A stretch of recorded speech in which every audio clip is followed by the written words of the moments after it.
سڵاوتان لێ ببینەرانی بەڕێز و خۆشەویست. بابەتی دوا کاتژمێری ئەم شەومان تایبەتە بە هەوڵەکانی ستیڤان دیمیستۆرا نێردەی نەتەوە یەکگرتوەکان بۆ مەسەلەی ئاگربەست یان ئاگربڕ لە نێوان ئۆپۆزیسیۆنی سووریا و حکوومەتی سووریا. بەڵام ئەوەی کە جێگەی پرسیارە لە ڕاستیە بەر لەوەی کە تەوەرەکانی بەرنامەکە باس بکەم ئەوەیە کە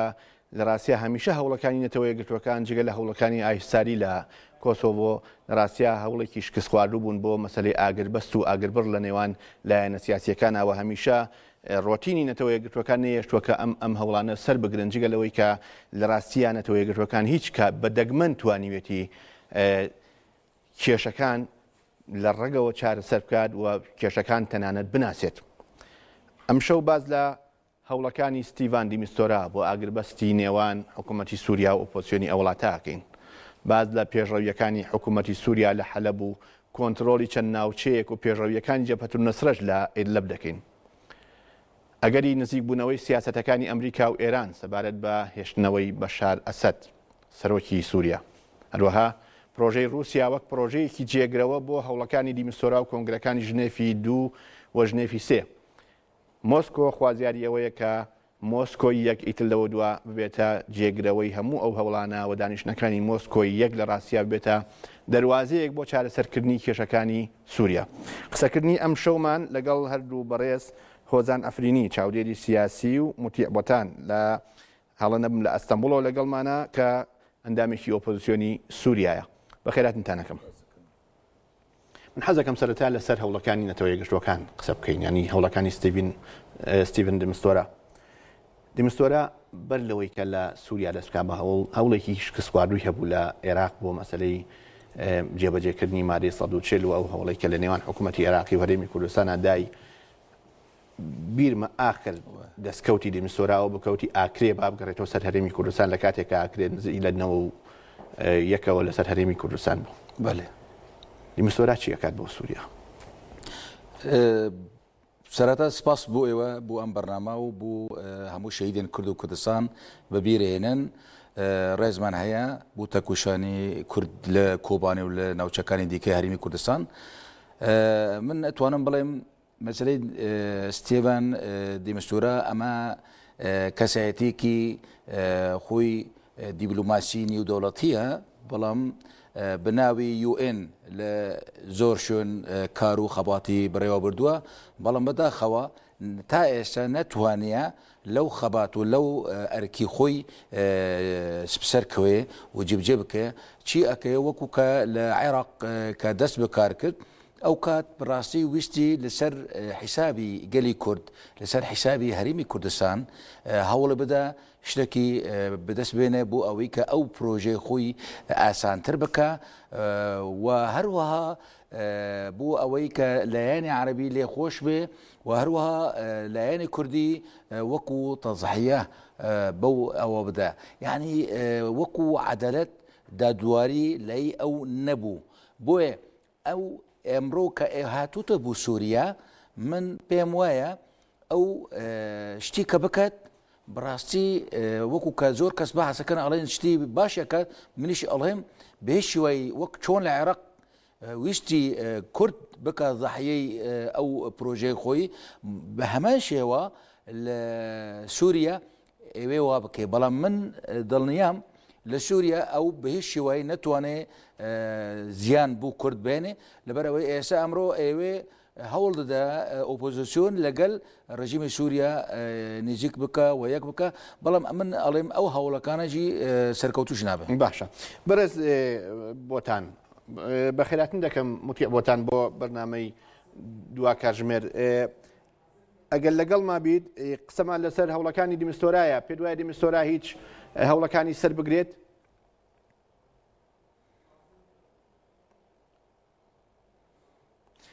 ببورن بۆتان هێشتا لەگەڵمان نییە لە پەیوەندەکەی ئەنی جێبەجێ نەبووە درێژە بە توێژەکانمانین. یعنی دیمیستۆرا باز لەوەکە کە پرۆژەکەی ئەوەی کە دیارە خاڵە ئاشکراکانی کە جارێ ئاگر بڕ لە حەلەب دروست ببێت لە نێوان ئۆپۆزیسیۆن و حکوومەتی سووریا و ئەو لایەنانی کە پابند نابن بە مەسەلەی ئاگر بڕەوە ئەبێ لەلایەن نەتەوە یەکگرتوەکانەوە سزا بدرێن. و ئەوەی کە ئەمریکا دەخوازێ لە ئاگر بڕەکە و لە پرۆژەکەی دیمیستۆرا ئەوەیە کە لە ڕاستیا چاودێرە نێودەوڵەتیەکان بێننەوە ئەمڕۆ بەڵام ینی کاک خۆزان قسەکە لەمەیە ئێستا چ شوێنگەیەک چ شوێنێک بۆ ئۆپۆزیسیۆنی سووریا ماوەتەوە ینی ئۆپۆزیسیۆنی سووریا بەتایبەت جێشی حۆڕۆ و نازانم ئەوەی کە ناوی ئۆپۆزیسیۆنی سووریا بوو کۆنگرێ ژنێفی یەک و ژنێفی دویان بەس ئێستا چه حزورێکیانەیە لەسەر گۆڕەپانی سیاسی سووریا بەداخەوە ئەمڕۆ ئەگەر ئێمە تەماشای ساحەی سووریا بکەم بە گەشتی مەیدانی لەشکری عسکەری ئێمە دبینن بە هیچ شێوەی ئارتێشی ئازاد بە ئامادەی کە وەکو خۆی کاتی خۆی ئەوەندە ناوی خۆی گەورە بوو ئەمڕۆ هەمووتە بوو دوو بەشێکیان بناوی داعش کە ئێستا ناسرێت بەشی دیکە بناوی جەبهەت النەسرا ئەنیە هەروەها نەسرا و هەروەها ئەحرارە شەمانە ئەمانە هەرسێ لایەن ئەمانە جەماعەتی ئەلقاعیدەنە خۆیان ئەڵێن نەکو ئێمە ئەوەن تاوانبار دکەن ئەوان ئەڵێن ئێمە سەر بە ئەلقاعیدە شامن بیلاتە شام بۆیە یعنی من ئەڵێم ئۆپۆزیسیۆنی سووریا لەسەر مەیدانی سووریا نییە تەنها لە ئەستەمبولن تەنها لە ئەستەمبولن بەڕێز موتیع پێما بێ پەیوەندیەکەمان لەگەڵ بەڕێز موتیع بۆتان دروست بووە لە ئەستەمبولەوە بەڕێز بۆتان ینی ئەم پرۆژەی دیمستۆرە چۆن ناوەنێن ئێوە وەکو ئۆپۆزیسیۆنی سووریا چۆن شیەکەنەوە ئایا ئێستا یعنی ئەمە چەند پرۆژەیەکی واقعیە کە لە ڕاستیا شەڕی گەورە ئێستا لە سووریا لە نێوان جەبهەت النەسرە و لە نێوان داعش و حکوومەتی سووریایە لە نێوان کورد و داعش و جەبهەت النەسرایە ینی ئەم پرۆژەیە چ بەهایەکی هەیە چ قیمەتێکی هەیە؟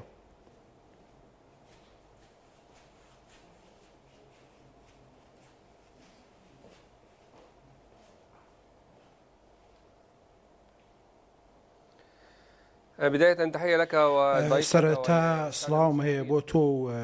میێوانەکە و بینەرە بەڕێزەکان سەرەتا یەکەم شتە بێ ئەوە بزانین ئەوەی دیمستۆرە پێشکەشی کردووە نووسراو نییە و هیچ هەڵوێستێکی نییە بەرامبەر بە جنێف یەک لەبەر ئەوەی جنێف یەک ئەو ڕێکەوتنە نێو دەوڵەتی لی کرا دیمستۆرە لە ئێستا دەڵێت ئەمەوێ سووریەکان کۆ بکەمەوە و گفتوگۆ بکەن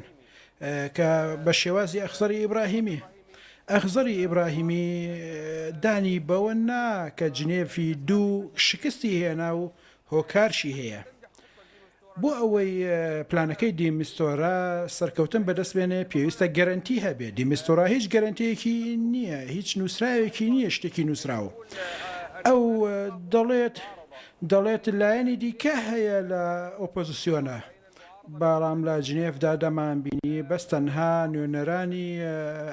ئیتیلاف و ڕژێمی بەشار ئەسەد کۆبوونەوە ئەوەی ئێستا دیمستۆرە پێشکەشی دەکات بۆ تەمای مەترسی لای ئۆپۆزیسیۆنی سووریا و گەلانی سووریا دیمستۆرە بەس تەنها جەختی کۆسەر ناوچەیە کە ناوچەی باکووری سووریا ئێمە ترسی ئەوەمان هەیە کە ئەمە سەرەتایەک بێت بۆ دابشکردنی سووریا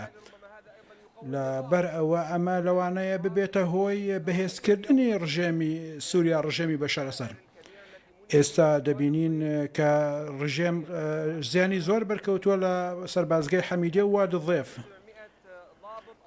کە 1600 سەرباز و ئەفسەری تیا بووە 300یان ئەمڕۆ کوژراون و 200یان بەدیل گیراون. باشە بەڕێز موتیع ینی ئەوەی کە لە پرۆژەی ینی لە پرۆژەکەی دیمستۆرادا بازەکرێت بەشێک پەیوەندی بەوەیە کە لە ڕاستیە لە حەلەب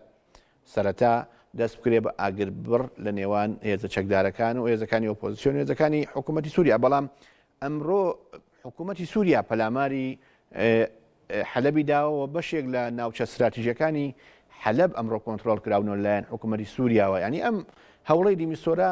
کە ئەمڕۆ دووبارە هاتۆتەوە ناوان ینی چه هەوڵێکە ئەمە ینی ناوبژیوانی لە نێوان کێدا ناوبژیوانی لە نێوان ئۆپۆزیسیۆنی سووریا یا ناوبژیوانی لە نێوان لایەنەکانی تر لە کاتێکە ئەکتەری سەرەکی ئەمڕۆ لە سووریا حکوومەتەکەی بەشار ئەسەدە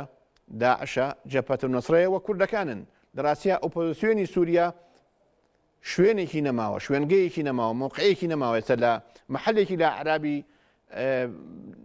با بڵێن شۆڕش لە سووریا نەماوە ئەم هەوڵە یعنی چی؟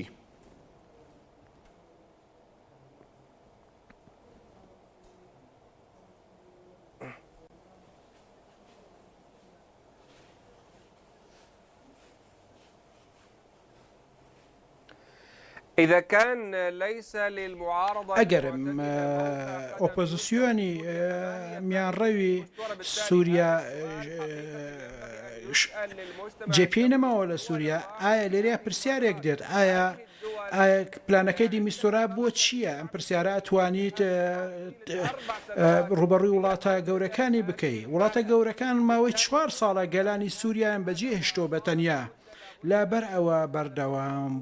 بەردەوامبوونی ئەم حاڵەتە کۆمەلگای نێودەوڵەتی دەیتوانی چارەسەری بکە ئەم شۆڕشت سەرەتا بە ئاشتیانە دەستی پێکرد گەلانی سووریان نەیان دەویست چەک بەکار بهێنن بەڵام کۆمەلگای نێودەوڵەتی بە شێوەیەکی ستەمانە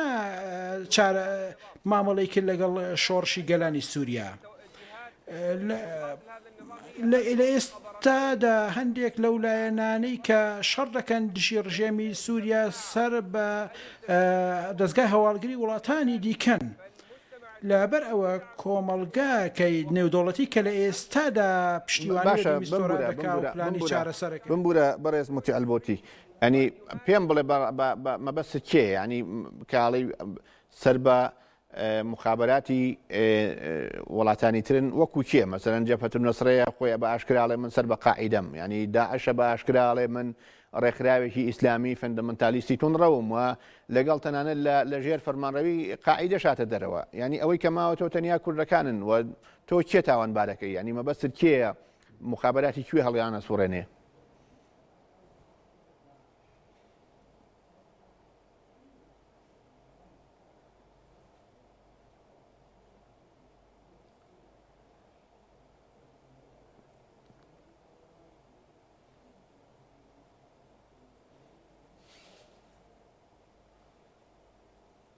ما يسمى بتنظيم داعش ئەوەی کە ناو دەرنرێت ڕێکخراوی داعش یان هەموو جیهان دەزانێت ئەم ڕێکخراوە خزمەتی بەشار ئەسەد دەکات لە بنڕەدا ئەو بیانوو دەدات بە ڕژێمی بەشار ئەسەد کە بە بیانووی ئەوەی کە بەرەنگاری تیرۆر دەبێتەوە بوونی داعش لە گۆڕەپانی سووریادا بۆ ئەوەیە کە وای دەریخا کە بەشار ئەسەد دژی تیرۆرە و تەنها کەسە کە دەتوانێت بەرەنگاریان بێتەوە لەبەر ئەوە بوونی ڕێکخراوێکی بۆ شێوەیە ڕێکخراوی داعش هیچ خزمەتێک بەگەلی سووریا ناکات پرسیار ئەوەیە کێ ئەم ڕێکخراوەی دروست کرد کێ پشتیوانی کرد لەبەر ئەوە بوونی داعش لە سووریا لە خزمەتی گەلانی سووریا نییە گەلانی سووریا گەلێکی میانڕەون شۆڕشێکی ئاشتی خوازانەیان کرد لە کاتێکدا چەکیان هەڵگر کە ناچار بوون لەبەر ئەوە ڕژێمی سووریا ئەم ڕێکخراوانەی دروست کرد بۆ ئەوەی بڵێت ئەمانە تایفە مەزهەبین دەست و پەنجەی ڕژێمی سووریا زۆر بە جوانی لە داعشدا دیارە لەبەر ئەوە ئەو لایەنە مخابراتیانەی کە ئەمانەیان دروست کرد ئەم گروپانە لە سەر بەگەلی سووریا نین بەڵکو ئەو گروپانەی کە سەر بە مخابراتی نێودەوڵەتەکانن لە دەرەوەی گەلانی سووریان باشە بەڕێز ئەلبۆتی زۆر سپاس دەگەڕێم وڵات پێت وایە یعنی داعش و جەبهەت نوسڕە مخابراتی سووری و مخابراتی دەوروبەر دروستی کردبن یاخودەمە لاوازی ئۆپۆزیسیۆنی سووری بوو بۆشاییەکی دروست کرد کە لەو فەراغەیە داعش و جەبهەت نوسڕە دروست ببن لە ڕاستیدا ئۆپۆزیسیۆنی سووری لە سەرەتاوە پێش ئەوەی کە لایەنی سیاسی دەست بگن بسەر ئەو خەڵکەکە زۆر بەدەسوزی زۆر بە باشی ناڕەزایی خۆی لە بەرامبەری ڕژیمی سووریا نیشاندا و داواکارەکانی خۆی بە شێوەیەکی خۆپێشاندن و ئاشتیانە دەستی پێ کرد بەڵام بەداخەوە ام لایانی سیاسی كإخوان المسلمين هروها هندي لایانی دیکە ئەمانەی خۆیان بە ناوی ئۆپۆزیسیۆنی شاندان لەگەڵ وڵاتانی تورکیا، قەتەر، سعودیا هەروەها هەندی وڵاتی دیکە پەیوەندیان کردن ئەمانەش ئەجنیدەی خۆیان لە دژی بۆ ئەوەی کە لەگەڵ ڕژیمی سووریا وەکو کاغەزێکی فشار بخەن سەر ڕژیمی سووریا بۆ پەیوەندەکانی خۆیان بەرژەوەندەکانی خۆیان بەو شێوەی ئەمە خەڵکی سووریا ئەو شوورەشە بوو بە قوربانی ئەجنیدەکانی نیودەوڵەتی بتایبەت ئەم وڵاتانەی کە باسم کردووە بۆیە ئەمڕۆ ئۆپۆزیسیۆنی سووریا ئەو سەبەبی سەرەکی ڕئیسی یێ هاتنی داعش و هاتنی جەبهەتە نەسرایە لە سووریا و هەروەها ئەتوانە بڵێم ئۆپۆزیسیۆنی سووری ئەوەن پشتگیری جەبهەتە نەسرە و داعشیان کردووە ئەوەن هێناون ئەوەن لە ڕێگەی تورکیەوە هێناون ئەوەن بوون بۆ ئەوەن داوا ناردوونە بوو ئەوەن لە ڕێگەی تورکیەوە هێناون بوو ناو سووریا یعنی ئەمانە بەتایبەت جەماعەتی ئیتلافی نیشتیمانی سووریا بەڵگەژی هەیە ئەوەن لە ڕێگەی سەرەتا ئەحرارە شام ئەو جەماعەتی کە ئێستا هاتوونە ناو ئەلقاعیدە بناوی داعش و جەبهەتە نەسرە ئەمانە هەموو بەڕەسمی لە ڕێگەی فڕۆکەی تورکیا و وڵاتانی دیکە هێناون بوو ناو سووریا بۆیە یعنی ئەتوانم بڵێم ئەگەر ڕاستکەن ئۆپۆزیسیۆن داعش بە تێرۆریست زانێ باشە عەبدولئیلاه بەشیر سەرۆک ئەرکانی ئارتێشی ئازاد سەر بە ئیتلافی سووری باشە ڕاگەهان گوتی کوبانی ئەوەنەی کە لە بەرەمبەری داعش شاردکن ئەوەش تێرۆریستن ئەوەن تێرۆریستن باشە هەموو دنیا گوتی ئەوەن خوڕاگرن و شۆڕشگەرن و نمونەی ئازادی و نمونەی بەرخودانیە باشە بوو ئەوە جەماعەتی ئیتلاف و سەرۆک ئەرکانی ئیتلاف ئەڵێ ئەوەن تێرۆریستن کە ئەوەن تێرۆریستن کەواتە داعش شۆڕشگەرە ئەمە کەواتە ئیتلاف خۆی وەکو سەیوانێکی سیاسی بوو داعشە و پشتیوانی داعشی دکە بەڵام بەهۆی ئەوەی کە داعش لە لیستەی تیرۆری دنیاە بۆیە ئێتیلاف جار جار رەخنە دەکە ئەوەیە وەکو دیکە من توانم بڵێم ئەوان پشتیوان بوون بەڕێز موتی ئەلبۆتی باس لەوەکە ئەڵێ ئەگەر ئۆپۆزیسیۆنی سووری بێهێزن ئەگەر ئۆپۆزیسیۆنی سووری حزوریان لە سووریای نەماوە معارەزەی سووری ئەی کەواتە دنیا بۆ توێژ لەگەڵەوانەکە پرسیارەکە ئەوەیە ئایا ئێستا وەکو ساڵێک لەوە پێش دنیا و توێژ لەگەڵ ئۆپۆزیسیۆنەکات دنیا ئەمریکا رووسیا لایەنەکانی تر ئەمڕۆ ئۆپۆزیسیۆن بە دەمڕاستی خەڵکی سووریا ئازان بەتایبەت و ئێتلافی نیشتمانی کە لە تورکیا دانیشتون و لە ژنێفەوە بۆ کۆبنەوە ئایا ئەمڕۆ ئەوانە نوێنەری خەڵکی شۆڕژێڕی سووریان و دنیا ئەمڕۆ قسە لە دەمی ئەوان وەرەگرێ من پێم وایە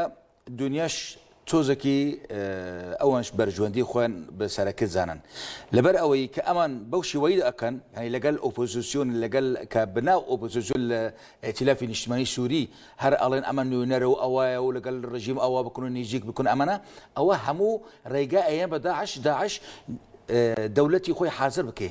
ڕێگا ئەیە بە داعش قەتلی حەماکان بکە شتەکان بکە ڕۆژاوای کوردستان داگیر بکە ئەمانە هەموو نەکو هێزی نیودەوڵەتی وەکو ئەمریکاوە نا هەندی هێزی عەرەبی هەیە بناوی هەوپەیمان لەگەڵ ئەمریکا ئەوان لە خوارەوە لەگەڵ داعشن هەوڵ دەدەن کە ناوچەی ڕۆژئاوای کوردستان داگیر بکەن لەگەڵ تورکیا هەوپەیمانی هەیە لە خوارەوە کە ئەوە کورد نەبێ بە هیچ ئەوەی و ئەوان هەموو داعش با ببێ دەوڵەتێکی ئیسلامی بەڵام با کورد نەبێ دەوڵەتێکی کوردی با نەبێ بخەوەنی خۆسەریەکی دیموکراتیک یعنی کێشە لە سووریا بەڕاستی ئەمەیە کە ئێستا عەرەب بکەن ئێستا هەموو لە دژی کووردە و ئێتلافی نیشتیمانەی سووری ئۆپۆزیسیۆن نییە من ئەتوانم بڵێم ئەوەن هاوکارن لەگەڵ داعش و هۆکارەکەی کە داعش ئەمڕۆ بە قووەت بووە ئەوانن لەبەر ئەوەی ئەوەن بوو نمونە تا ئێستا لە دژی داعش چەندین داعش قەتیعامی کردووە بەیانەمەیەکی ڕسمی ئیدانە نەکردووە بەڵام یەپەگە هیچ شتێکی نەکردووە دەربارەی دەرحەقی عەرەب ئەڵێ لەوێ کۆمکۆژی کردووە لەوێ قەتیعام کردووە لەوێ وەی کردووە ئەوە هەموو درۆ بە درۆ تەلڤیزیۆنی ئەوان تەماشا بکە تەلڤیزیۆنی بوو نمونە ئۆریانت تەلڤیزیۆنی ئۆریانت هەر تەلڤیزیۆنی داعشە ئەلجەزیرە بەتایبەت ئەوەی ئەڵێ ئەتیجاه المعاکس هر داعشة هر فيصل قاسم وكونو نري داعش قساكا يعني أو جوان بكرد دا أو شتي نشري بكرد على بدر حقيقة لي كرد على يعني شتي زور خراب أكا بوي أمرو أوبوزيوني سوريا من بموايا خوان همو بشتواني داعش كن بيشي وين راس لكن وأتوانا بلن كامل عطا كامل خوي أندامي ائتلافه دهان جار قوتيا با سري كرد لكوباني ببرن وبا هالوصن باشا برز البوتي پێ دوایە ینی ئەو نیگەرانیانەی کە ماوەی پێشوو بەشێک لە سەرکردەکانی ئۆپۆزیسیۆنی سووریا بەشێک لە کەسایەتیە سربەخۆکانی ناو ئۆپۆزیسیۆنی سووریا نیگەرانی ئەوەیان هەبوو کە لە ڕاستیە ئەمریکا وەک جاران پشتی ئۆپۆزیسیۆن ناگرێ وەک جاران مامەڵە لەگەڵ ئۆپۆزیسیۆنی سووریا ناکات و ئێستا ئەوەی کە بۆ ئەمریکا گرنگە لە ڕاستیە مانەوەی بەشار ئەسەدە لەبەرەوەی شەڕی گەورەی ئەمریکا ئێستا لەگەڵ ڕێکخراوی تیرۆریستی داعشە و ئەولەویەتی کاری ئەمریکا لە ناوبردنی داعشە و بۆ ئەمەش ناکرێ ئەمریکا لە سووریا دوو جەبهە بکاتەوە جەبهەیەک لەگەڵ بەشار ئەسەد و جەبهەیەک لەگەڵ داعش بۆیە پێویستە جەبهەی بەشار ئەسەد هێواش کاتەوە و شەڕەکەیان لەگەڵ داعش بێت پێ دوایە ئیتر ئەمە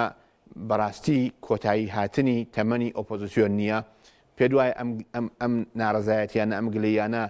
نیگەرانی سەرکردەکانی ئۆپۆزیسیۆنی سووریا نییە لەوەی کە لە ڕاستیە ئێستا پەراوێز خراون تەحمیش کراون بەس وەڵامە مێرەوە راپۆرتێکمانەیە دەبینین و دوای راپۆرتەکە گوێ لە بۆچوونەکانی بەڕێز دەگرم.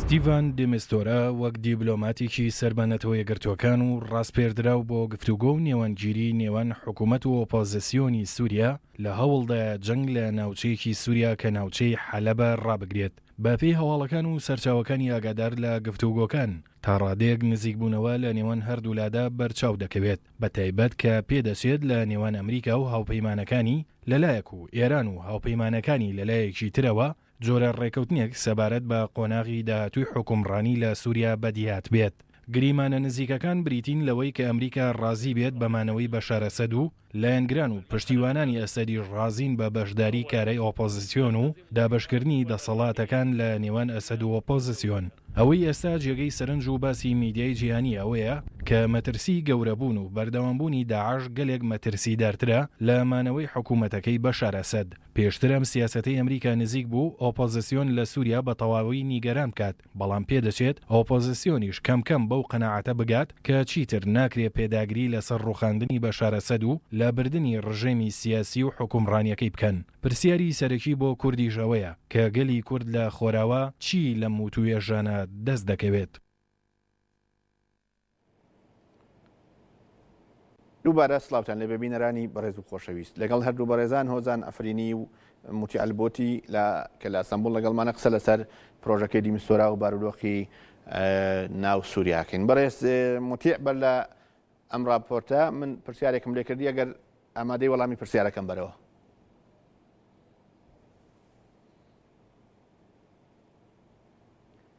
بالنسبة لتعامل أمريكا مع المعارضة المعتدلة تایبەت بە مامەڵەکردنی ئەمریکا لەگەڵ ئۆپۆزیسیۆنی میانڕەوی سووریا ئەمریکا هیچ بەدیلێکی لە بەردن نییە لەبەر ئەوەی ئەم ئۆپۆزیسیۆنە میانراوە سەرجەم گەلانی سووریا نوێنەرایەتیانەکات. لە پرسیارێک لە میوانەکەتان دەکەم ئەو ئەنجومەنی نیشتیمانیە چەندین لایەنی کوردیتە ئایا دەتوانین ئەوە ناو ئەوانەش پێیان بڵێن ئەوان تیرۆریستن و پشتیوانی تیرۆ دەکەن لەبەر ئەوە ئۆپۆسیۆنی میانڕەوی سووریا نوێنەری سەرجەم گەلانی تورکیایە سەرجەم گەلانی سووریایەوە لە هەمان کاتیشدا جمعەیەکیان هەبوو هەینی ئازادی کە ئەگەر باس لەواکە فەیسەڵ قاسم پەیوەندی بە داعشەوە هەیە فەیسەڵ قاسم دورزیە لە تایفەی دورزیە ئەمریکا ناچارە مامەڵە لەگەڵ ئۆپۆسیۆن میانڕەوی سووریا بکات. ئەمەی لەم دوایە ڕوویداوەتە دەگەڕێتەوە بۆ هەڵوێستەکان دژ بە داعش لەبەر ئەوە پێویستە لەسەر کۆمەڵگای نێودەوڵەتی هەڵوێستی توندی هەبێ دژ بە ڕژێمی بەشار ئەسەد. ئەم جەنگەی سووریا هەمووان لە ناو دەبات دورزی شیعی باشە بەڕێز متیە بەڕێز ینی بەڕێز متیە قسە لەسەر ئەوە نییە کە ئەمریکا ناچارە پشتگیری ئۆپۆزیسیۆن بکات یان لەگەڵ یان وتی وێش بکات قسە لەگەڵەوەی ئایا ئەمریکا ئیتر باوەڕی بەم ئۆپۆزیسیۆنە هەیە قسە لەسەرەوەیە کە تەنانەت ئەمریکا ئامادە نییە ئیتر چەکی پێشکەوتوش بدات بە ئۆپۆزیسیۆن لەبەرەوەی کە پێی وایە ئەو چەکانێک کە ئاکەونە دەست ئۆپۆزیسیۆنی سووریا هەفتەیەک نابکە ئەم چەکانە دەکەونەوە دەست داعش و دەست جەبهەت النوسرە یعنی ئەمە مەترسیەکی گەورەی ئەمریکایە کە باوەڕی بە ئۆپۆزیسیۆنی سووریا نەماوە ینی باوەڕی بەو نیە کە ئۆپۆزیسیۆنی سووریا ئیتر هێزێک بن لەسەر گۆڕەپانەکە قسەکە لێرەیە.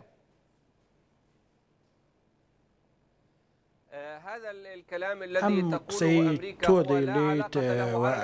لەسەر ئەمریکا هیچ پەیوەندیەکی نییە بە ئۆپۆزیسیۆنی میانڕەوی سووریا نمونەیەکە بۆ دێنمەوە کۆمەلگای نێودەوڵەتی لەگەڵ ئەمریکا هاوکارەکانی بڕی بۆ 1,100,000 پەنابەری سووریا ئەمە چ پەیوەندێکی بە ئۆپۆزیسیۆنەیە لەبەر ئەوە ئەم ڕژیامە کچەکی کیمیاوی بەکار هاورد قەرارەوە بە ئەمریکا لێدا بەڵام لێ نەدا ئەو چەکەی دراوە بە ئۆپۆزیسیۆن نەکەوتۆ دەستی هەڵەوە ئەم ئەو شوێنانەی کە ڕژێمی سووریا بردومانی کە شوێنی مەدەنیە لەبەر ئەوە پێویستە پرسیارێکی دیکە لە ئەمریکا بکەین کە ئەمریکا جددی نییە لە بۆ ئەوەی گەلانی سووریا بتوانن داهاتوی خۆیان دیاری بکەن. زۆربەی ئەو ڕێکخراوانی لە باشووری سووریان نەجەبهەی نەسرەن و نەداعشن و بەرەنگاری ڕژێمی ئەسەد بوونەتەوە. لەبەر ئەوە کۆمەلگای نێودەوڵەتی ئەگەر ڕاست کات ئەگەر ڕاستگۆ بێت دەتوانێت پشتیوانی بۆ ئەو هێزانە بکات بۆ ڕاگررتنی هێرشەکانی ڕژێم لەبەر ئەوە پرسەکە نەبوونی متمانە نییە بەڵکو ئیرادەیەکی ڕاستەقینە لای کۆمەلگای نێودەوڵەتی نییە بۆ ڕاگررتنی ئەو شەڕە خوێناوی سووریا. ئێمە خۆمان بینیمان چۆن هاوپەیمانیەکیەکی شاراوە هەیە لە نێوان ڕژێمی بەشار ئەسەد و ئەمریکا ئەمە شوا دەکات کە ئۆپۆزیسیۆن متمانەی بە ئەمریکا نەبێت. زۆرێک لە وڵاتە عەرەبیەکانمان بینی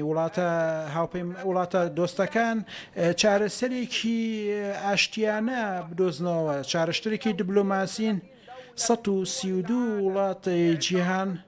دانی بەوە ناوە کە ئۆپۆزیسیۆنی سووریا دانی بە ئۆپۆزیسیۆنی سووریا ناوە کە تاکە نوێنەری گەلی سووریا داوای ئەوەشیان کرد کە کێشەکان بە ئاشتیانە چارەسەر بکرێت. ئەخضەر ئیبراهیمی وەکو خۆی وتی ڕژێمی بەشار ئەسەد گاڵتەجاڕی ئەکا بە کۆمەلگای نێودەوڵەتی دەکات گاڵتەجاڕی بە بانکیمۆن دەکات نایەوێت کێشەکان بە ئاشتیانە چارەسەر کرد. لەبەر ئەوە ئێمە جددیەتێکمان نەبینیوە لە کۆمەلگای نێودەوڵەتی و لەسەری هەمووشان و ئەمریکا بۆ چارەسەری کێشەکان. کێشەکە لەوەدا نییە کە ئەمریکا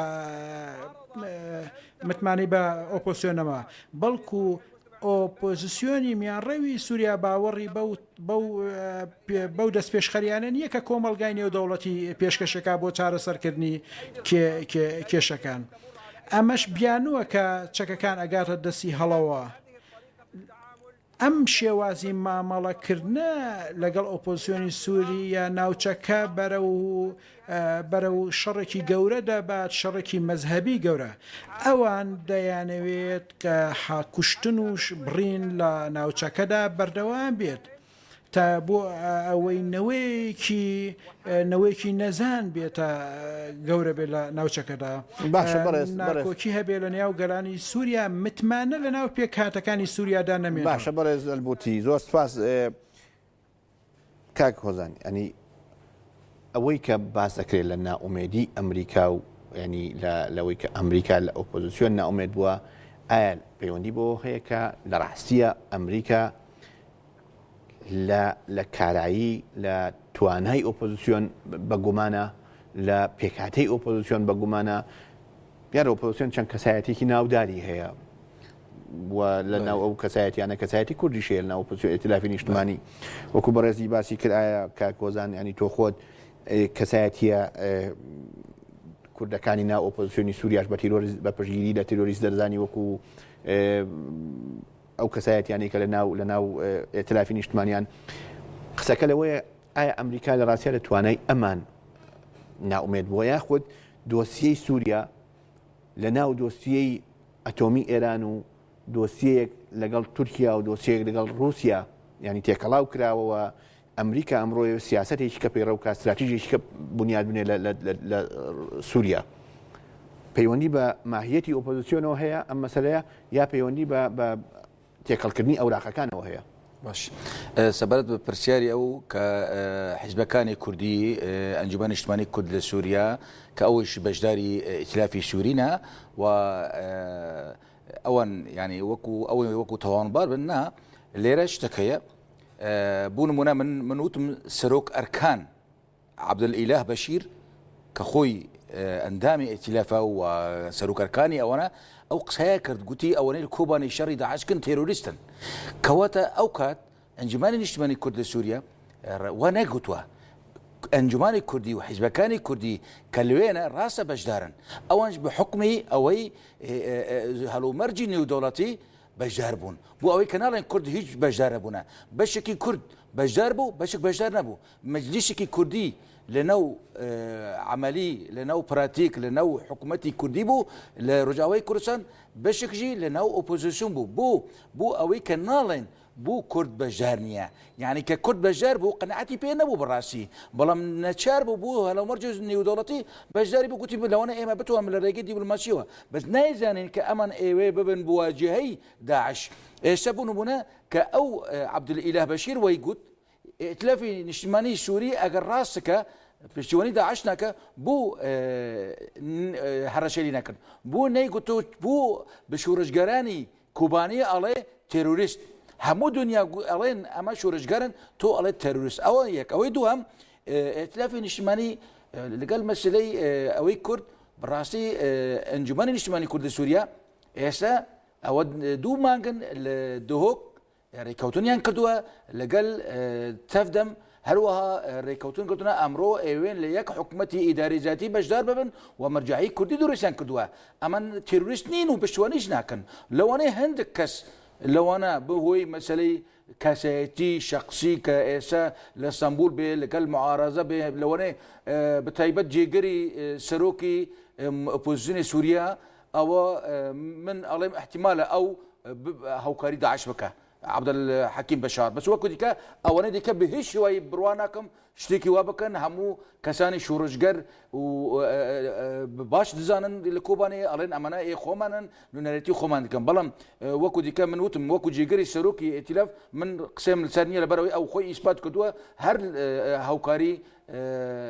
داعش لە قسەکانی خۆی لە لێدوانەکانی خۆی دەکا ئەوەش کوردە ڕاستە بەڵام ئەتوانم بەڵام ئەنجومەنی نیشتمانی کورد لە سووریا ئەوانش ڕازی نین لە هەڵسوکەوتی ئەو پیاوە باشە بەشی دووەمی پرسیارەکە دووەم ئەوەی ئەتوانم بەڵێ مەسەلەی ئەمریکا و ئۆپۆزیسیۆنی ئەوە ئەتوانم بڵێم تێکەڵکردنی کاغەزەکان هەیە بوو هەیە ئەمڕۆ بەرژوەندی ئەمریکا و سووریا بوو مەسەلەی ئیسرائیل بوو مەسەلەی مەترسیل سەر ئیسرائیل نزیکبوونی ئەمریکا نەچارە بوو سووریا هەندی شت بکە کە لەبەر ئەوەی ئەمڕۆ ئۆپۆزیسیۆنی سووریا بووتە ئۆپۆزیسیۆنێکی تۆندراو یعنی نەکو ئەوانەی کە ئێستا لە ئەستەمبولن فەقیر داماون هیچیان نییە ئەوانەی لە ئەستەمبول ئێتیلافی نیشتمانی سووری ئێستا هیچ نەما کاغەزەکە تەنها داعش بوو ئیشی خۆی بۆ ئەکا و ڕسمێتی خۆی بوو ئەکە چەک وەرەگرێ لە عالم و جبهة النصر تشكل العالم ورجل الرجاء او اوبوزيسيون وبناوي ارتشي ازت نموا خويلا اردا بوي امرو او كاغازني كهنا براستي لخدمتي رجيم سوريا دنا واتوانا بلم بوني جبهة النصر بوني داعش لسوريا هيزك بو رجيم سوريا هێزەکە بۆ ڕژیمی سووریا و ئەمریکاش ئەوە هەوڵ دەدە بۆ ئەوەی کە ئەمنیەتی ئیسرائیل پارێزراوە بێ چونکە ئەوان ئەڵێن لەوەی داعش ئەگەر یا جەبهەت نەسرە لە جێگەی ڕژیم دەسڵات بگرێت دەست مەترسیدارە بۆ ئەمنی ئیسرائیل ئەمەش ناوچە تێک دەدا و ڕەوشی ناوچە تێک دەدا و ئەوە خەریتە نەخشەی ناوچەی ڕۆژلاتی ناوین هەموو گۆڕێەوە تێک باشە لەکوێ تۆ جیاوازی لەو قسەی کە بەڕێز متیعوتی کە لە ڕاستیە داعش و جەبهەت نەسرە هێزێکن کە مخابراتی نزیک لە سووریا دروستی کردوون بۆی کە ببن بە ئینقاز بە ڕزگارکەری دەوڵەتی حکوومەتی سووریا و حکوومەتەکەی بەشار ئەسەد خۆی ئەتوانم بڵێم تۆ لەکوێ جیاوازی تێ لەگەڵم جیاوازی لەکوێیە من جیاوازی ئەڵێم ڕژیم لە ڕێگەی ئارتێشی ئازاد ئەوان دروستکردن ئێستا لە نەو ئێتیلاف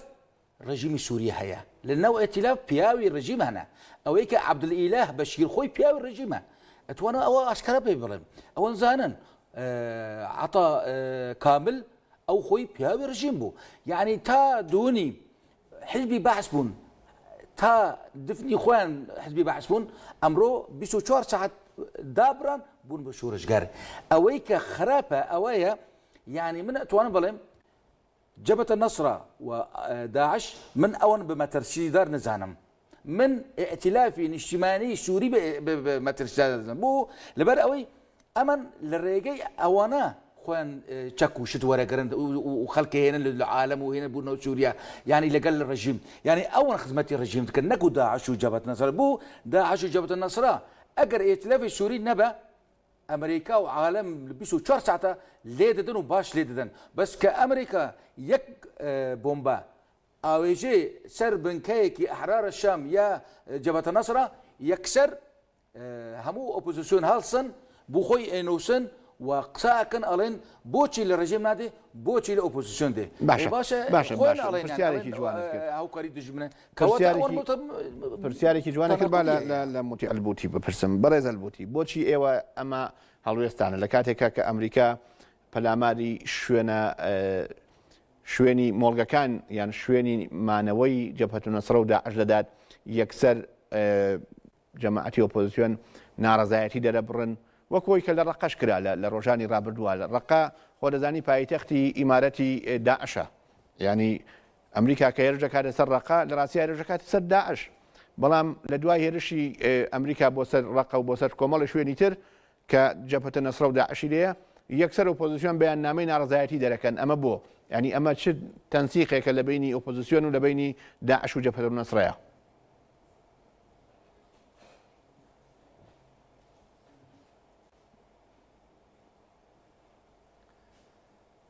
التوصيف الدقيق لهذه الحالة هو بالشكل التالي باسکردنی ڕێکوپێک بۆ ئەو حاڵەتە ئەوەیە کە ئەمریکا ویستی لە داعش بدات گورزی سەربازێ بەسە داوایان کرد ئۆپۆسیۆنی سووریا کە هەردوو لا لێ بدرێن داعش و ڕژێمیش لەبەر ئەوەی ڕژێم لەبەر ئەوەی ئەم گروپە پەیوەندی بە ڕژێمەوە هەیە پشتیوانە بۆ ڕژێم لەبەر ئەوە هەڵوێستی ئۆپۆزیسیۆنی میانڕەوی سووریا ئەوە بوو کە لەگەڵ لێدانی داعشدا لە ڕژێمی بەشار ئەسەد بدرێن مەسەلەی ڕقا دیارە چەند کەس مەدەنی کوژراوە چەند لە داعش کوژراوە لەبەر ئەوە کە ئۆپۆزیسیۆن ناڕەزایی دەرەبڕێ بە دژ بە و هێرشانە دش بەو هێرشانەیە کە خەڵکی مەدەنی تیادا لە ناوەچن باشە بەڕێز دەلبوتی یەک پرسیار لە بەڕێز دەکەم بمبورە یەک پرسیار لە بەڕێز دەکەم هەموو ناوەندەکانی هەواڵ ئێستا باز لەواکەن کە ئەمڕۆ ڕژێمی سووریا زۆرترین زانیاری هەواڵگیری لەسەر مۆڵگەکانی داعش و جەبهەت نەسرە ئەدا بە ئەمریکا لە ڕێگەی حکوومەتی عێراقەوە ئەم تەنسیقە لە نێوان ئێوە و ئەمریکا تا چەندەیە ینی ئێوە چەند هاوکاری مخابراتی ئەمریکاتان کردووە بە تایبەت ئەمریکا هاوپەیمانەکانی بۆ دەستنیشانکردنی شوێنی مانەوەی داعش و جەبهەت نەسرە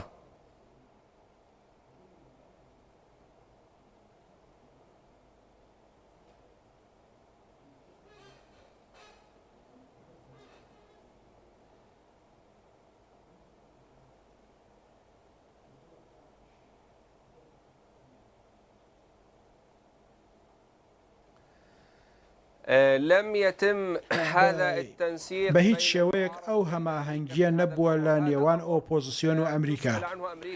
ئەتوانی ئەو پرسیارە لە ئەمریکا بکەی. ئەمریکا لە ئاسمانەوە هێرشەکان. ئەمریکا گەر بێوێ هێرشکە دەستگای هەواڵگری و دەستگای سیخوڕی زۆری هەیە بۆ ئەوەی بتوانێت ئەو کارە بکاتە. لەبەرەوە ئەم جۆرە هاوکاریە نییە لە نێوان ئۆپۆزیسیۆن و ئەمریکا. تەنانەت متمانە نیە لە نێوان ئۆپۆزیسیۆنی میانڕەوی سووریا و ئەمریکا چەند نمونەیەکشم بۆتە هاوردەوە بۆ ئەوەی کە چۆن متمانەمان بە ئەمریکانیە. یەکێک لەوانش ئەوەیە ئۆپۆزیسیۆن چەندین جار لە ئەمریکا داوای لە ئەمریکا کردووە لەگەڵ لێدانی داعشدا لەگەڵ لێدانی نووسڕەدا لە ڕژێمی بەشار ئەسەد بدرێت، بەڵام ئەمریکا ئەم کارەی نەکرد. لەبەر ئەوە هیچ هاوکاری نییە لە نێوان ئۆپۆزیسیۆن و ئەمریکادا لەم بوارەدا. ئەمریکا گەر لە ئێستاشدا لە داعش دەدات، بەڵام ئەوەش ناگەێنێ ئەوە ناتوانێت ئەوەش پاساو بۆش بێتەوە کە پشتیوانی لە گەلانی سووریا نەکردووە. ئەمریکا لە ئێستادا بە شێوەی ناڕاستە و خۆ با بەشار ئەسەد دەڵێت تۆ لە گەلانی سووریا بدات، ڕێگە بە بەشار ئەساد دەدات لە گەلانی سووریا بدات و لە ڕێگای رووسیاوە رووسای هاوڕێ پێشەوە. بەڵام ڕاستیەکە ئەوەیە لە یەکێ لە هەینەکاندا ئەمریکا خوێنی گەلانی سووریا دەڕێژێت. لەبەر ئەوە ناکرێت لێک تێگەیشتنێکە بێت لەگەڵ ئەمریکا هاوکاری ئەمریکا بکرێت. ئەمریکا هیچ بەشدارێکی نەکرێت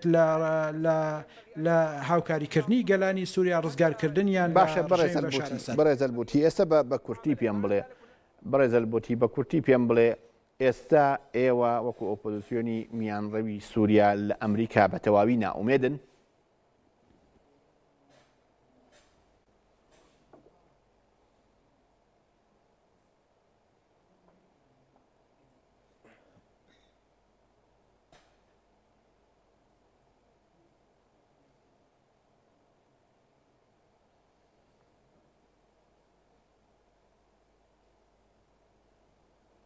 الكلام الآن في هذا الجانب دەکرێت لەو بوارەدا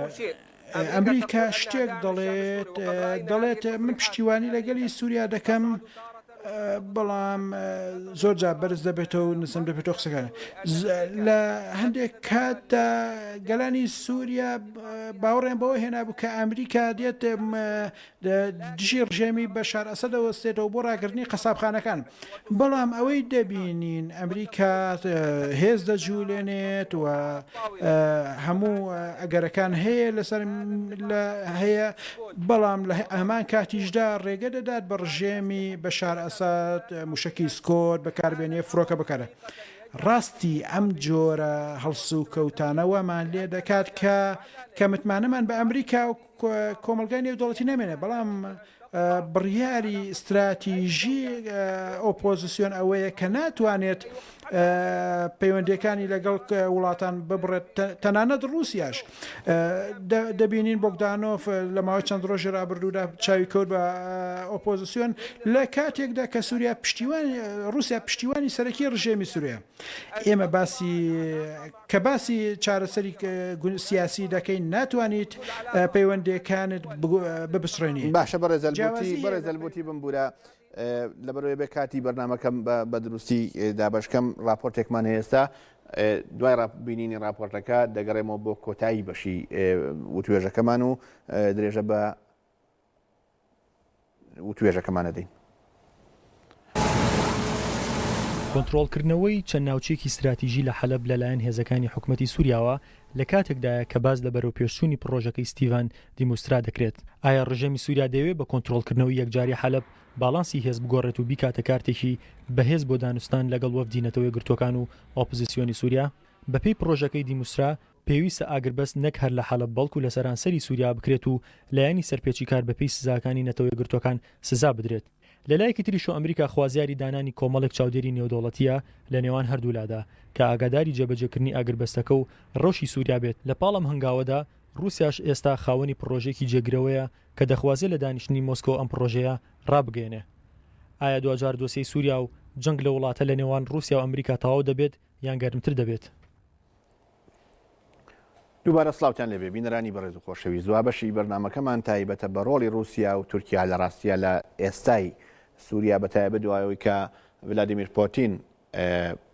لەگەڵ ئەردۆغان یەکتریان بینی و ئەوەش بۆ هۆی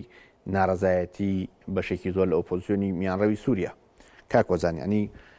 ئێستا رووسیا چ دەورێکی هەیە لە ناو ئەم معادلەیە بەتایبەت کە باز لەواکرێ لەگەڵ ئەردۆغان جۆرێک لە باسکردن باسی هەرچەنگمان بوتیان ئێمە تەنیا باسی مەلەفی ئابووریمان کردەوە باسی هاوکاریە ئابوووریەکانمان کردەوە لە نێوان رووسیا و تورکیا بەڵام ینی ئەندێک لە چاودێران پێیان وایە ممکن نییە ئەردۆغان لەگەڵ سووریا بەتایبەت کە ئەردۆغان تا ڕادەیەک ناومێد بوو لە دوای سەفەرەکەی بایدن بۆ ئەنقەرە ممکن نییە باز لە نزیک بوونەوە و هەماهەنگی لە نێوان تورکیا و رووسیا نەکرابێت لەسەر مەسەلەی سووریا. خۆی بڕاستی بێگومان هاتنی سەردانی پوتین بۆ تورکیا ئامانجێکی تایبەتی خۆی هەیە. ئەمڕۆ رووسیا وەکو ئەمریکا خۆی هێزێکی سەرەکیە لە جیهان و هەروەها لە ناوچە ڕۆلی هەیە ئەژنیدەی هەیە. ئەم لەم دوایە لە دوایی کە تورکیا خۆی یا پاڵداعش و لە مەسلەی کۆبانەی خۆی ئاشکارا کرد و نزیکبوونەوەی تورکیا بە ئاشکارا بۆ هەموو دنیا ئاشکارا بوو هەروەها کۆنگرەی پاریس ئەوەی لە دژی تەرور تورکیا بەشدار نەبوو لەگەڵ هێزەکانی نێودوڵەتی هەوپەیمانەتی نەکردە دژی داعش. ئەمەە هەموو بوتە هۆکاری ئەوە کە لێرە نقطەیەکی گرنگ دروست بێت. ئەو نقطەیە چییە؟ ئەو نقطەیە ئەمڕۆ ئیران و تورکیا. ئیران و تورکیا منافەسەیان هەیە. ئەو منافەسەی ئیران و تورکیا نەکو لەسەر ئەساسێکی تەنها سیاسیە. ئەمانە بۆ ئەوەی ئەو ئامانجی سیاسی پێش بکەوێت هەر کەس بە ئامانجی سیاسی خۆی بگات مەسەلەی مەذهبی ئەخەنە پێش. بوو نمونە ئیران زیاتر مەذهبی شیعە هەروەها تورکیا مەذهبی سونە. تورکیا و داعش بوو گەشتن یەکتر لەبەر ئەوەی داعش مەذهبی سونە زیاتر تەمسیل دەکا وەکو چۆن لە عێراق بە زۆرینەی عەرەبە سونیەکان چۆن پاڵ داعش و پێشوەزی لە داعشیان کرد و هەروەها لە کاتی داگیرکردنی مووسڵ خەڵکی عەرەبی ئیسلامی هەبوو ئەمانەی کە سونە هەمێ پێشوەزی لێکردن. ئەو سەردانی پۆتین بۆ تورکیا بۆ ئەوەی ئەم معادلەی کە هەیە دەستی خۆی تێدا هەبێ چونکە ئەڵێ منیش هێزم ئەمریکا دەستی تەیە منیش دەستیم تەیە. لە کاتی کە تورکیا تۆزێکی لە ئەمریکا دوورکەوت تۆزێکی ناکۆکە لە نێوان تورکیا و ئەمریکا دروست بوو ناتۆ بەهۆی مەسەلەی کۆبانێ و مەسەلەی داعش پوتین هات خۆی نزیکی یەکسەر تورکیاش کرد. تورکیش پێخۆشە کە پوتین خۆی نزیک کە بۆ ئەوەی لە هەمبەر ئەمریکا لە بەرامبەری ئەمریکا بڵێم تەماشاکە ئەگەر تۆ ئەوە بکێ من رووسیا من هەیە پەیوەندی بکەم لەگەڵ رووسیا. ئەمانە هەموو بۆ تەوازونی کە هەیە لە ناوچەکە لە بەرژەوەندی خۆی بێ رووسیا بێ یان ئەوە بێ. بۆیە من پێم وایە مەسەلەی سیاسی زیاتری ئابووری مناقشە کراوە و بتایبەت مەسەلەی ئیران و تورکیا لە ناوچە و لە عێراق و لە سووریا. بەکوتی وەڵام بەرەوچکە حەزەکەم دو پرسیارم لە بەڕێز متیعیش بێت. لە نێوان تێکەڵکردنی ئەم کارتانەیە کورد ئێستا لە سووریا یعنی یاریکەرێکی سەرەکیە بەتایبەت ڕووداوەکانی کۆبانێ بەتایبەت مەسەلەن حتا ئەو ڕووداوانی کە لە حەسەکەش ڕوویدا ئەوانی کە لە ئەفرینیش خەریکە ینی باز دەکرا. کورد ینی سیاسەتی چییە؟ سیاسەتی وازەحە هێڵە سیاسیەکانی ڕوونە؟ کورد خۆی لە سەرەتاوە هێڵی سێهەم بوو خۆی هەڵبژارد لەگەڵ ڕژیمیش نەبوو لەگەڵ ئۆپۆزیسیۆنیش نەبوو. لەبەرەوەی کورد خۆی مێژووی هەیە لە ئۆپۆزیسیۆنی سووریدا لە ساڵی 57 تا ئەمڕۆ ئۆپۆزیسیۆنە. کورد لە سووریا خۆی ڕێخستە بوو لەسەر ئەساسی حیزبی سیاسی بجوستنەوەی سیاسی خەڵک پەرەوەدا کردووە. ئەتوانم بڵێم لە کاتی کە ئێمە لە قامشلو کورد لە قامشلۆ لە 12 ئادار 2014 کە لە دژی ڕژیم هەڵسا و ڕاپەرینی کرد لە دژی ڕژیم ئەو کات ئۆپۆزیسیۆنی سووری ئەمانەی کە ئێستا سمبولن خۆیان بە شوورجگەر دەزانن و ئێمە بە شەبیحە دەزانن ئەوەن هەموو باوکی شەبیحە بوون لیدەری شەبیحە بوون ئەوەن ئێمە کوشتن ئەوەن گەنجی ئێمە کوشتن ئەوەن بڕیاردان بۆ کوشتنی گەنجی ئێمە بڕاستی ئەمانەی کە ئێستا بچە پرسیارژی بکە ئەمانەی کە ئێستا چی زابتی ئێستا کە لە سمبول ئەوانە هەمووکم کوژیب دەرحەقی ئێمە کردوونە خەڵکی ئێمە جیندان کردوونە ئەوانە کردوونە یعنی ئەو پیاوی ڕژیمی زۆر مهم بوون یعنی بۆیە ئەمڕۆ ئەتوانە بڵێم کورد لە خاوەنی پرۆژەیە پرۆژەی کورد مافی خۆیەتی کورسی نییە ئێمە داوای کورسی لە دیمەشق ناکەن ئێمە داوای پارێزتنی مافی خۆمان لە چارچێوەی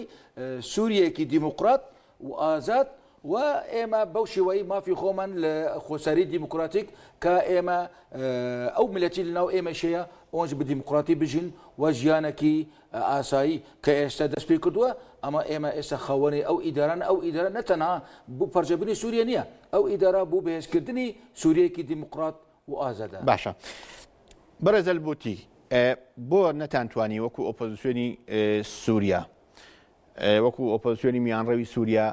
پەیوەندیەکی ڕاست دروست لەگەڵ هێزە کوردیەکان لە خۆراوای کوردستان لە کوردستانی سووریا دروست بکەن ئێوە وەکو بەڕێز ئەفرینی وتی تەنانەت بەیاننامەیەکیشتان بۆ هێرشەکانی داعش بۆ سەر کۆبانێت دەرنەکرد یعنی پێتان وایە ئەمە سیاسەتێکی دروست بوو کە ئێوە لەگەڵ کورد گرتانە بەر بەڵام بە کورتی وەڵامم بەرەوە تکایە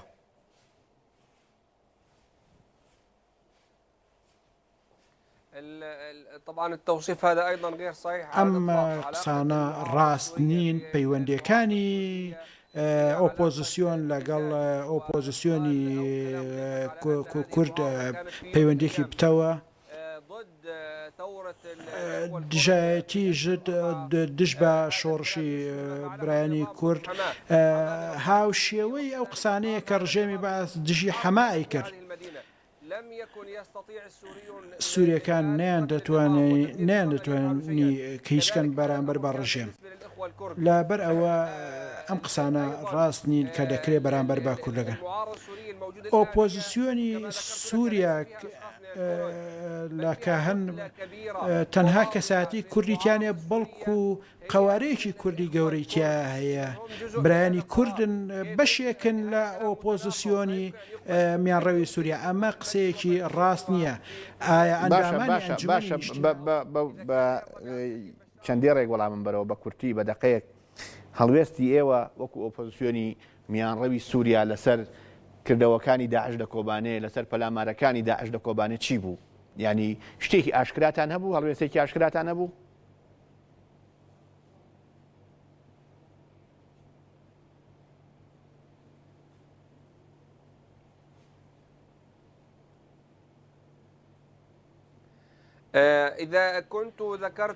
ئەگەر بۆتم باس کرد بێت ئۆپۆزیسیۆنی میانڕەوی رووسیا